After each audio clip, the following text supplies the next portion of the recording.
daruje misli kao ukleto polje. Obzorje mi nudi iskane nade. Ujutro teško ledim tople suze. U sebi gledam tebe, sretnu urenjenu u sve moje svjetove.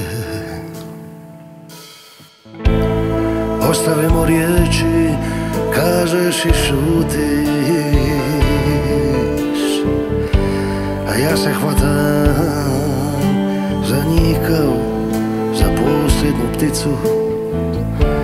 Sovišne su, da znam, ali jedino su što sad imam u toj našoj ljubavi. A usne dodir i moja černja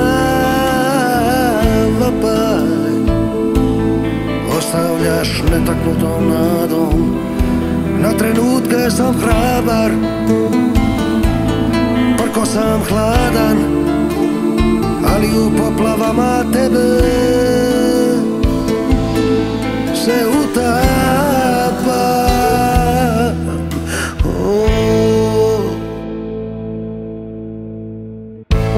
I na putu prema tebi se sudaram s lažima, zatranih pretvorim u istinu protkanu, svjetlom u kojem kraja nema. Život na život te kratko miriš, pogledaj nesigurnog sanjara i taj osjet. A usne dodir i moja černja vapaj ostavljaš netaknutom nadom.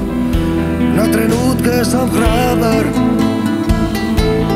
prko sam hladan, ali u poplavama tebe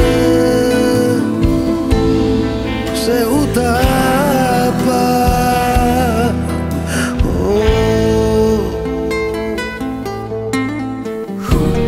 Istinski me ispuni nadom u kojoj ne govoriš, a treba mi je da je ne umorim, da ne umrem u sebi taj osjet kojeg tek ponekad ponudiš.